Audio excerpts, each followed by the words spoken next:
Oh, that's a good one. I like that. Ayr Hill from Mrs. Berry and Richetta Gibson, those darling, wonderful people. I can still see them going out of their houses there on Park Street. The people who was Lillian. Lillian, she used to be postmaster.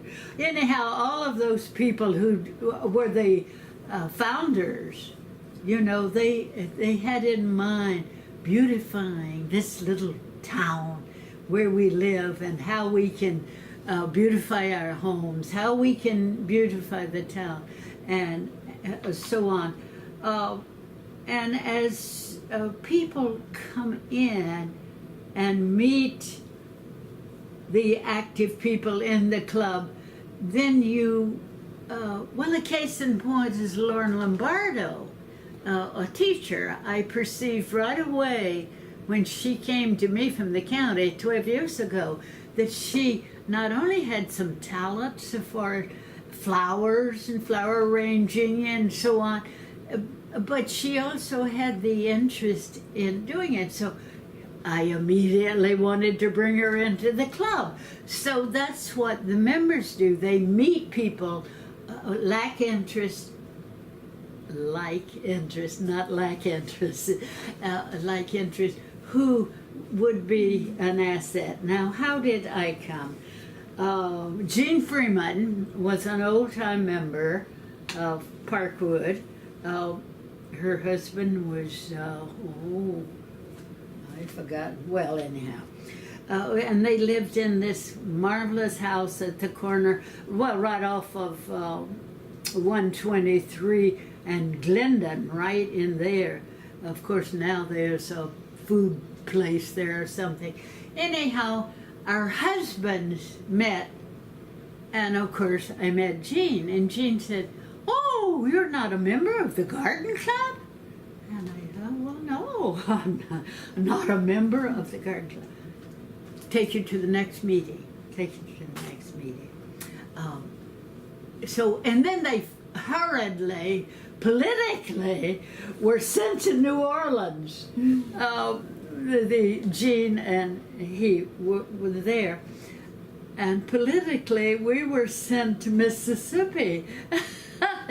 So we had, they were in New Orleans and we were in Gulfport, so they were our best friends from Vienna. So upon what, they came back and we came back, political people usually do, you know, and I came into the club, and Jean brought me in and was my sponsor.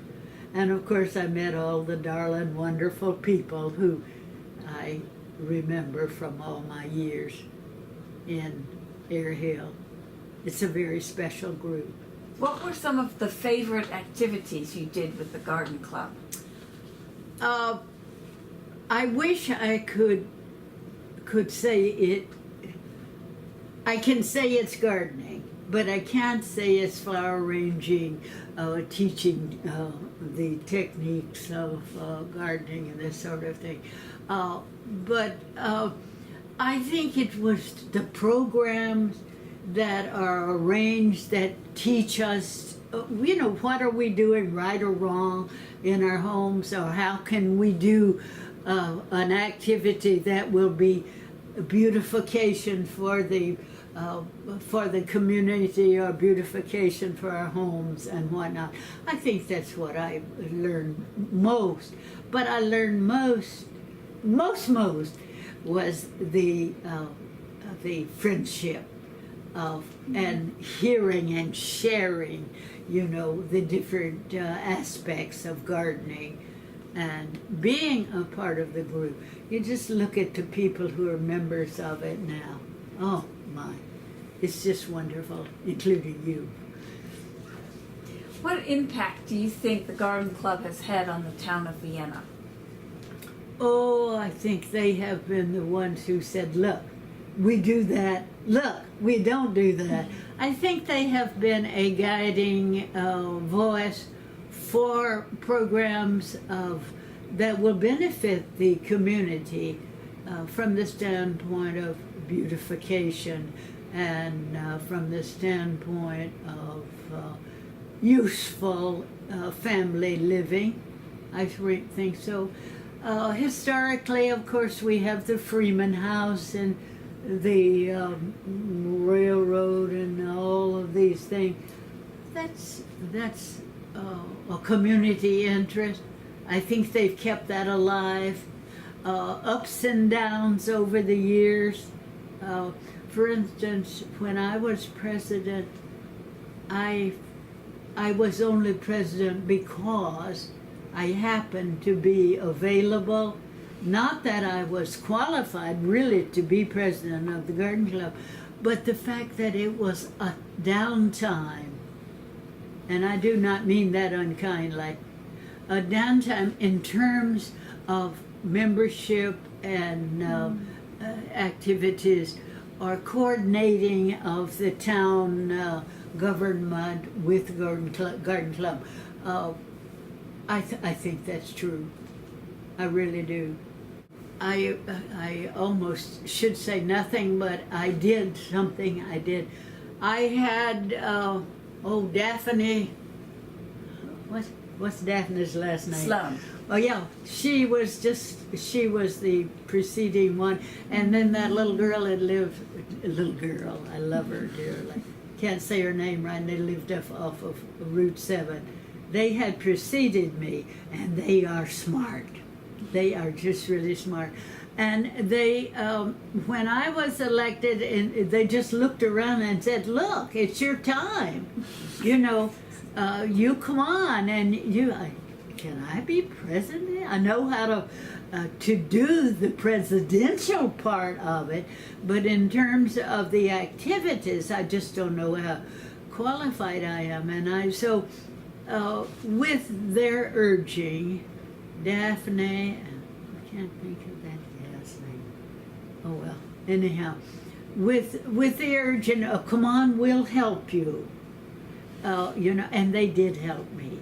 The little gal who lived over here, who was vice president, she was very helpful. Later,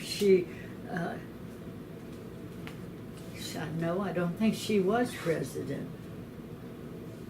I can't think who it is. I'm sorry. I'm terribly sorry. But anyhow, I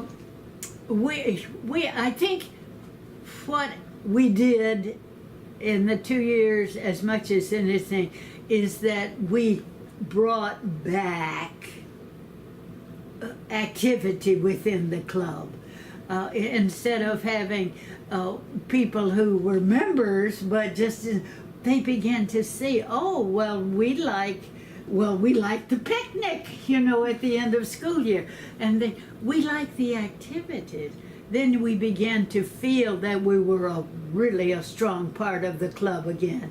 And of course, I did all of the federation meetings. I did all of the required things. But to me, when I think of what I was instrumental, let me say, in doing, it was simply being a promoter of the membership. Again, seeing that the membership in Ayr Hill Garden Club was a significant activity to be involved in, and then you find people who are very satisfied and very interested in the effort they put forth in building a community activity. And of course, again, after things settled down after World War II, people settled down. Again, this was building up, and the old timers, as I say, Miss Gibson, I just love her. Oh my, it's just so wonderful. These people were so great. Frances Berry was such a marvelous friend, and she was not only a real gardener, she was a lady, and people felt that Frances Berry is a member of Ayr Hill Garden Club. I want to share in activities with Frances Berry. This is what I see that came out of the 2 years that I was president. I didn't, I didn't build any big bridges, but I didn't tear down any little ones either.